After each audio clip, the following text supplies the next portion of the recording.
안녕하세요. 오늘도 사연살롱을 찾아주셔서 감사합니다. 저는 40대 중반 여성입니다. 가정주부이면서 친정엄마와 함께 반찬 가게를 운영하고 있어요. 지금은 반찬 가게가 성공을 거둔 덕분에 안락한 삶을 보내고 있지만 자리를 잡기에 이르기까지 서러운 일들도 제법 많았었죠. 가정 형편이 많이 어려웠었거든요. 친정 부모님께서는 없이 산다고 기죽을 필요는 없다며 가난 앞에 당당하셨지만 자식 입장에서는 그게 아니더라고요. 저는 괜찮은데 평생을 고생하며 살아오신 친정 부모님이 늘 걱정이었어요. 특히나 결혼을 준비하던 때가 제 인생에 있어서 가장 속상한 시간이지 않았나 싶습니다. 남편과 연애하던 당시에는 전혀 몰랐어요. 남편이 큰 부잣집 아들이라는 사실을 말이죠. 늘 빠듯하던 저와는 다르게 여유가 좀 있는 편이라고만 생각했어요. 주변 누구도 남편의 배경에 대해서는 알지 못했어요. 그만큼 소위 있는 티를 전혀 내지 않으면서도 착하고 성실한 남자였거든요. 저는 시댁에 첫인사를 드리러 가던 날에서야 비로소 남편의 배경을 알게 되었죠. 시댁의 첫인상은 으리으리하다 였어요. 내가 지금 드라마를 보고 있나 싶었거든요. 드라마에서나 보았던 마당 딸린 단독주택이 실제로 저의 눈앞에 펼쳐졌어요. 심지어 그곳은 서울 한복판이었어요. 하지만 기죽지는 않았죠. 없이 산다고 기죽을 필요 없다는 친정 부모님의 가르침을 되새기면서요. 그런 저의 길을 죽여놓고 싶었던 모양이었을까요?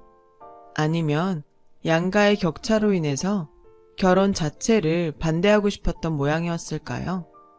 듣도 보다 못한 음식들이 떡 부러지게 차려진 자리에서 시모는 첫 만남 첫 마디부터 대놓고 재산 자랑이었죠. 어때? 우린 매일 이 정도는 먹고 산다. 아, 네.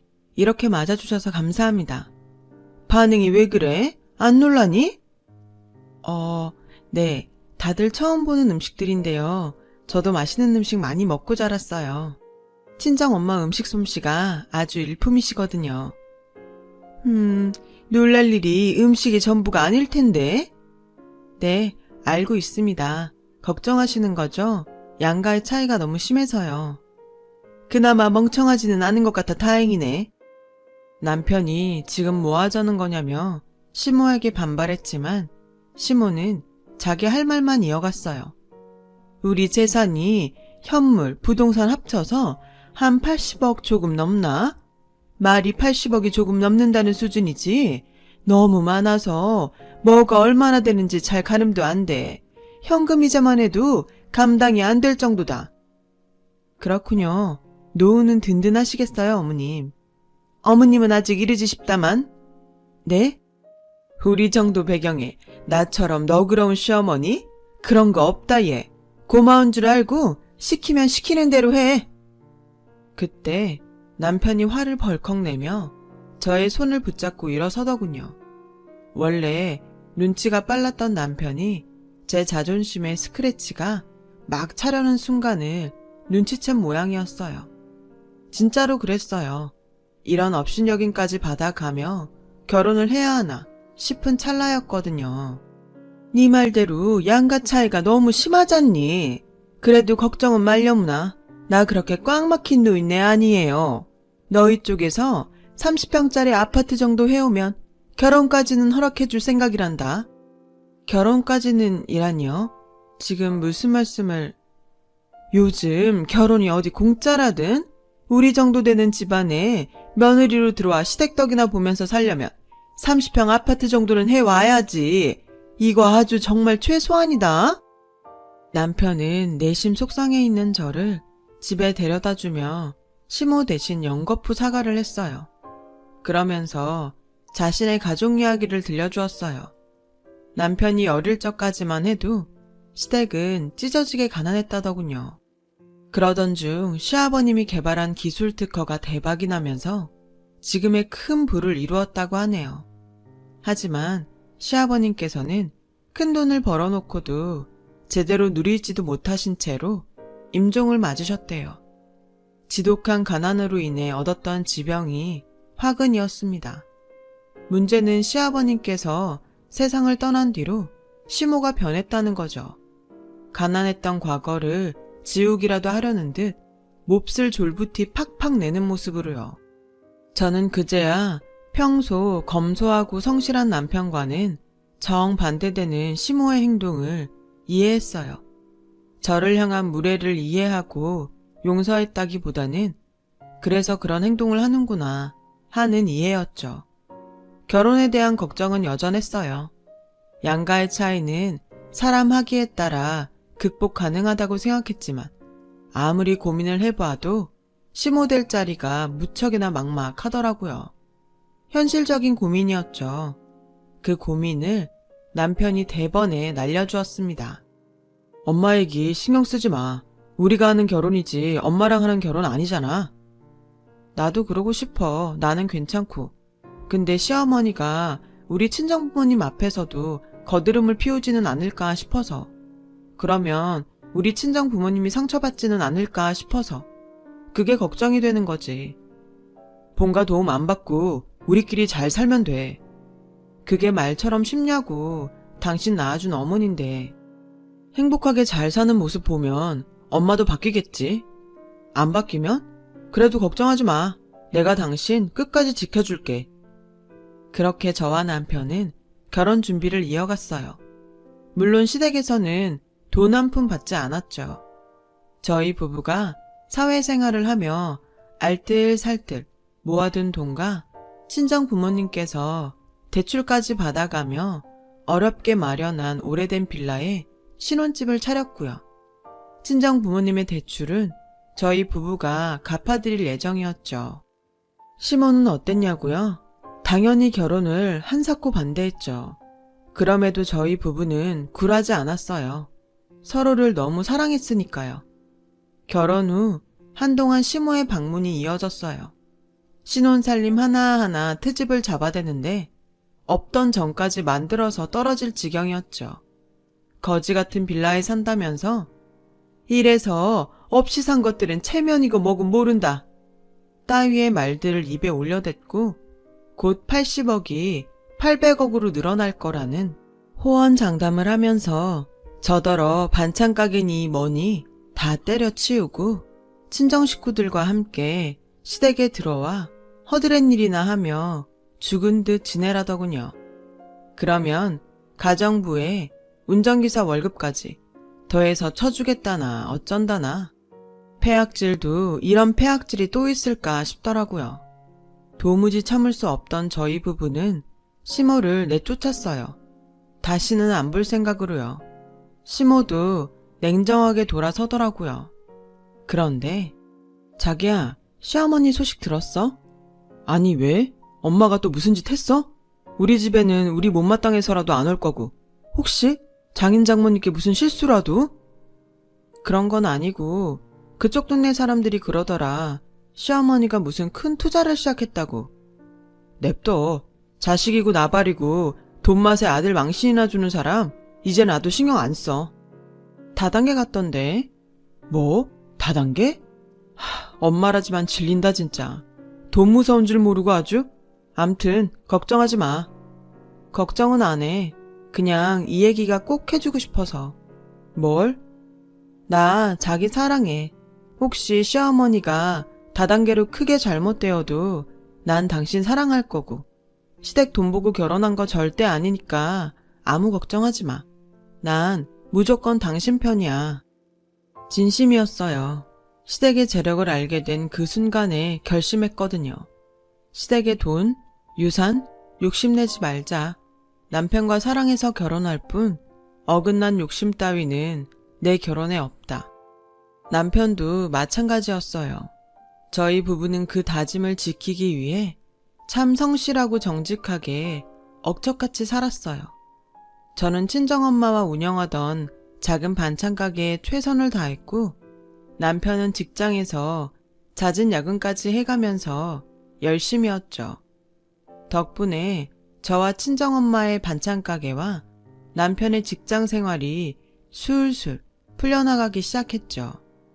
몸은 고되었지만 무척이나 즐겁고 행복한 날들이었어요. 그러는 사이 의절한 시모의 다단계 이야기가 계속 들려왔어요. 보유하고 있던 현금 10억을 털어넣은 것도 모자라 70억 상당의 건물과 토지 등을 담보로 대출까지 받아가면서 다단계의 과한 투자를 일삼았다고요. 다단계의 본질은 결국 본인의 투자만큼이나 타인을 끌어들여야만 하는 것 아닌가요? 시모의 다단계 투자 행위와 홍보로 인한 피해가 저희 주변까지 닿지는 않을까 걱정스러웠어요. 아니나 다를까 시모가 저의 친정 부모님을 찾아와 다단계 이야기를 꺼내기 시작하더군요. 다단계라는 말이 사회적으로 부정적으로 받아들여진다는 사실을 시모 본인도 잘 아는지 네트워킹 마케팅이라는 용어까지 써가면서요. 그래봤자 이름만 다른 다단계일 뿐인데요. 저희 부부는 시모의 다단계 마수로부터 친정을 지켜야만 했고 그래서 시모에게 맞서기로 했죠. 저희 신혼집에서 쫓겨가던 날 앞으로 인연은 없는 걸로 했던 거 아닌가요? 내가 나만 쫓아고 이러니? 이게 다 양가 유복하게 잘 살자는 깊은 생각이라는 건 왜 몰라? 왜요? 사람들 몇 명 데려올 때마다 어머님 다단계 등급이 높아진다던가요? 높아진 등급만큼 훨씬 어마어마한 배당금을 챙겨준다죠? 네트워크 마케팅이란다. 네트워크 마케팅. 다단계 같은 사기극이랑은 차원이 다르다니까는. 여기 통장 좀 보렴. 돈이 따박따박 얼마나 많이 들어오는데, 응? 시모가 보여준 통장에는 다단계 사업체로부터 실제로 거액의 금액이 따박따박 입금된 내역이 버젓이 남아 있었어요. 그러거나 말거나 저희 부부와 친정 부모님은 콧방귀도 끼지 않았죠. 저렇게 한동안 배당금을 정상으로 지급하는 척, 결국에는 배당금은커녕 원금까지 홀라당 빼먹고 도망치는 사기극이 눈에 훤하니까요. 또한 거짓골이 된 시모의 모습도 눈에 훤했어요. 시모가 보여준 통장에 박혀있는 입출금 내역. 그랬습니다. 시모는 다단계 배당금까지도 고스란히 다단계에 재투자하고 있더군요. 저는 그런 시모에게 분명하게 경고했어요. 분명하게 말씀드리는데 다단계나 네트워크 마케팅이나 똑같은 사기예요. 원금 손실이 얼마나 났는지 모르겠지만 당장 투자금 빼세요. 쫄딱 망하고 거리에 나앉고 싶지 않으면요. 하여튼 이래서 없이 사는 것들은 안 된다는 거야. 돈 냄새를 맡을 줄을 몰라요. 돈 냄새를. 이러니 평생 거짓골을 못 면하는 거지. 입만 열면 그놈의 거짓골 진짜. 본인이 스스로 자식 앞에서 웃음골 만들고 있는 거 모르죠? 돈 냄새는 무슨 사기당하고 있다는 거 혼자만 모르고 있는 주제에 겉도 영 끄는 자식 내외에 업신여기던 사돈댁까지 쳐들어와서 염치도 없이 이년이 이게 시험이 잡아먹으려닐세 이거. 경고하는데 곱게 돌아가세요. 낳아놓은 자식한테 그나마 의절한 못된 부모 취급이라도 받으면서 지내고 싶으면 여기서 더 바닥까지 보여준다? 그때는 사람 대접도 못 받는 수가 있어요. 시모의 얼굴이 울그락불그락 구겨지는 순간 남편이 한마디 거들었습니다. 다시는 이딴 일로 찾아오지 마. 엄마가 이럴수록 내가 창피해. 우리는 속아줄 생각 추워도 없으니까. 가급적 안 보고 살면 더 고맙겠고. 부인이랑 사돈 앞에서 아들내미 체면 좀 구겨놓지 말라고 제발. 맥없이 돌아간 시모는 무척이나 초조한 모습이었고 그때 저는 직감했어요. 아, 시모도 다단계가 사기라는 사실을 이미 알고 있구나. 원금이라도 지키기 위해서 자식 내외와 사돈에게까지 추태를 부린 거구나. 오래지 않아 큰 사달이 나고야 말겠구나. 그 뒤로도 시모는 저희 부부와 친정을 수시로 찾아왔어요. 매번 다단계 가입을 권유하기 위해서였고 저희는 매번 경찰의 도움을 받아가며 시모를 쫓아내었죠. 가증스러웠어요. 다단계가 사기임을 이미 알고 있는 사람이 그런다는 것.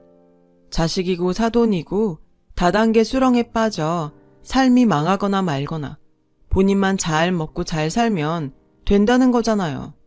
부모된 자가 어쩌면 저리도 이기적일까. 정만 뚝뚝 떨어져 갔죠. 그러는 한편으로 저희는 더욱 열심히 살았어요. 우리는 돈에 눈이 멀어 회개한 짓이나 일삼는 사람이 아니라는 것을 보여주기 위해서요. 그리고 마침내 대박이 났어요. 저와 친정엄마의 반찬 가게가 맛과 위생으로 소문이 난 덕분이었어요. 거의 같은 시기에 남편도 직장에서 대박을 냈어요. 남편이 주도하던 프로젝트가 거액의 계약에 성공한 것이죠. 남편은 큰 성과금과 함께 승진을 이루었고요. 두 호사를 동시에 맞이한 저희 부부는 그동안 꼬박꼬박 저축해왔던 돈과 남편의 인센티브를 합쳐 친정 부모님께서 신혼집을 마련하는 데 보태면서 생겼던 대출금을 모두 갚아드렸어요. 행복한 날들은 계속 이어졌어요. 저와 친정엄마는 반찬가게 분점까지 내었고 중견 유통업체와 납품 계약까지 맺었어요. 그렇게 1년을 악착같이 모으고 또 모아서 새 신혼집을 장만하게 되었습니다. 시모가 입만 열면 요구해 댔던 바로 그 30평 아파트였죠. 새 신혼집을 계약하던 날 저는 눈물을 흘리고야 말았어요. 겉으로는 당당했지만 속으로는 시모로부터 받았던 서름이 꽤 컸던 모양이더라고요. 그 서름까지 털어낸 저희 부부 앞에는 꽃길만 가득할 예정이었죠. 하지만 저희 부부가 새 신혼집 입주를 앞두고 있던 어느 날 그 1년 사이 잠잠하던 시모가 저희 부부를 찾아오더군요. 역시나 제가 반드시 사달이 나리라 예상했던 거짓골 그대로였죠. 반찬 가게가 제법 잘 된다지? 열심히 정직하게 산 덕분이죠. 누구처럼 되지도 않는 욕심에 빠지지 않고. 그런데요. 아무리 서운한 사이로소니 그래도 내가 시어머니잖니. 아범 낳아준 친모고. 죄송하지만 용건만 말씀하시겠어요? 납품기일 맞추려면 많이 바빠서. 있잖니? 나 단칸방이라도 하나 마련해 주렴. 올 것이 왔구나 싶은 제가 빤히 쳐다보자 시모가 얼마나 급했는지 대뜸 싹싹 빌며 애원하더라고요. 지난 일은 미안하게 생각해. 난 정말 악의는 없었다. 다단계니 뭐니 했던 일들 다 사과하마. 이렇게 비르마. 그러니 어디서든 살 수 있게만 해다오. 아니, 무슨 손해를 얼마나 받길래 이렇게까지 하는 건데요. 이어지는 시모의 말에 저는 경악할 수밖에 없었어요. 80억이 훌쩍 넘어간다던 시댁 재산은 한 푼 남아있지 않더군요. 더욱이 뜸했던 지난 1년 중 6개월 남짓을 집도 절도 없이 하루하루 여기저기 기생하는 신세로 보냈답니다. 솔직히 이렇게 될 줄 다 알았잖아요. 저한테 처음 쫓겨나던 날에 이미 다단계가 사기라는 거 알고 있었잖아요.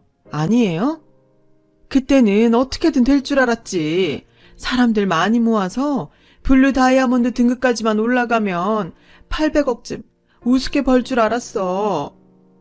전 분명 경고했는데 그걸 무시한 사람은 어머니 본인이잖아요. 심지어 사기인 거 다 알면서 자식 내외랑 사돈까지 끌어들이려고 했었잖아요. 자식이랑 사돈이야 인생이 망하건 말건 본인만 잘 먹고 잘 살면 된다는 생각이었으니까.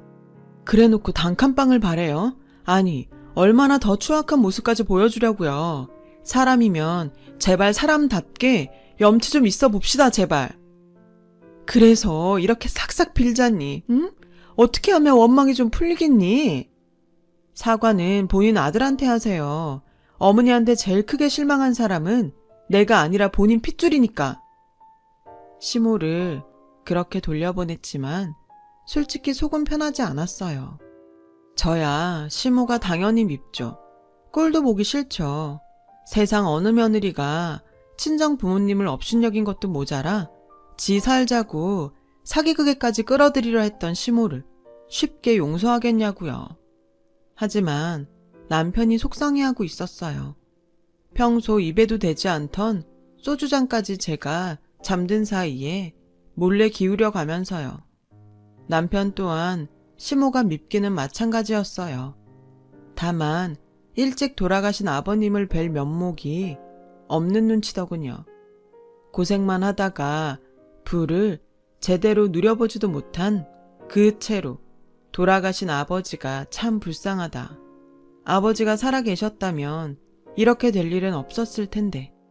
저희 속이 불편했던 이유가 바로 그것이었습니다. 저는 세상 무슨 일이 있어도 그 사람 편인데 그런 남편이 속상해하고 있으니까요. 근 한 달 정도를 고민하던 저는 남편을 이끌고 시아버님께서 잠들어 계신 낙골당을 찾았어요. 시아버님의 영전 앞에 시모의 이야기를 조심조심 털어놓았죠. 당신이 일군 재산을 시모가 다단계 사기로 탕진해버린 탓에 거지꼴이 되었다는 이야기부터 남편이 시아버님을 떠올리며 속상해하고 있다는 이야기까지 모두요. 그리고는 묵묵히 고개만 숙이고 있던 남편에게 넌지시 이야기를 꺼냈어요. 난 무조건 당신 편이라고 했던 말 기억해? 기억하지 그럼. 얼마나 고마웠는데. 그럼 됐어. 난 지금도 당신 편이야. 앞으로도 당신 편일 거고. 그니까 당신 뜻대로 해도 좋아. 다음 날은 마침 저희 부부가 새 신혼집에 입주하는 날이었어요. 저희는 새 신혼집에 이사를 마치기 무섭게 모든 짐이 빠져나간 채로 텅 빈 옛 신혼집에 시모를 데려다 놓았죠. 그곳은 바로 시모가 일만 열면 거지꼴이라며 흠을 잡아대던 오래된 빌라였고 차마 입이 떨어지지 않는 눈치인 남편 대신 제가 나섰습니다. 어머님이 입만 열면 부르짖었던 30평 아파트는 못 해드려요. 내 처지에 무슨 자식 잡아먹으려는 소리 들어도 할 말 없는 판국에. 왜요? 이제야 좀 후회가 되는 모양이죠? 제대로 잘못했구나. 혹시 오해할까 싶어서 미리 얘기해요. 이거 제가 어머님 본인한테 해드리는 거 아니에요. 아범이 돌아가신 시아버님께 해드리는 거지. 그게 무슨 소리니? 입만 열면 거지 발삭의 소굴이라고 트집을 잡아내던 여기라도 괜찮다면 여기 머물러도 좋다는 말이에요. 그러자 시모가 눈물을 펑펑 쏟아내며 오열하더군요. 고맙다, 고마워. 안 그래도 금방 겨울인데 어떻게 버티나 걱정이었어. 더 빌붙을 데도 없고 못난 시엠이 용서해줘서 고맙다, 진심으로. 용서한 거 아니라고요. 꼴도 보기 싫은 게 저희 부부의 솔직한 심정이에요. 아무렴 내가 오죽 미웠을까. 내가 생각해도 밉상에 진상에 참 몹쓸 년이었다 싶었는데 오죽했을꼬. 그래서 계속 얘기하잖아요. 돌아가신 시아버님 해드리는 거라고. 그럼 내 다시 열심히 한번 살아보마. 다시는 과분한 돈 욕심도 내지 않으면서 정직하게 다시 잘 살아볼게. 절대 잊지 마세요. 우리는 어머님 아직 용서 안 했어요. 그냥 마지막 기회를 드렸을 뿐이죠. 또다시 헛된 돈 욕심에 해괴한 행동 하시면 그때는 아들 며느리 없는 줄 아세요. 시모는 그렇게 저희 부부의 옛 신혼 빌라에 들어와 살게 되었어요. 공공근로와 식당 아르바이트를 해가면서 어머님 스스로 월세를 꼬박꼬박 내고 있답니다. 아무래도 스스로 뉘우친 바가 꽤 큰 모양인지 지금까지도 개가천선한 모습을 이어가고 있어요. 물론 저희 부부는 시모를 늘 경계하고 있죠. 사람 쉽게 고쳐지는 법 아니라잖아요. 한 번은 천륜으로 감싸주었지만 두 번은 저희로서도 어쩔 수가 없기에 더더욱 관심을 갖고 지켜보는 중이에요. 시어머니께서 과거의 잘못을 완전히 떨치시고 사람다운 모습을 완전히 되찾기를 기원하면서요. 긴 이야기 들어주셔서 고맙습니다.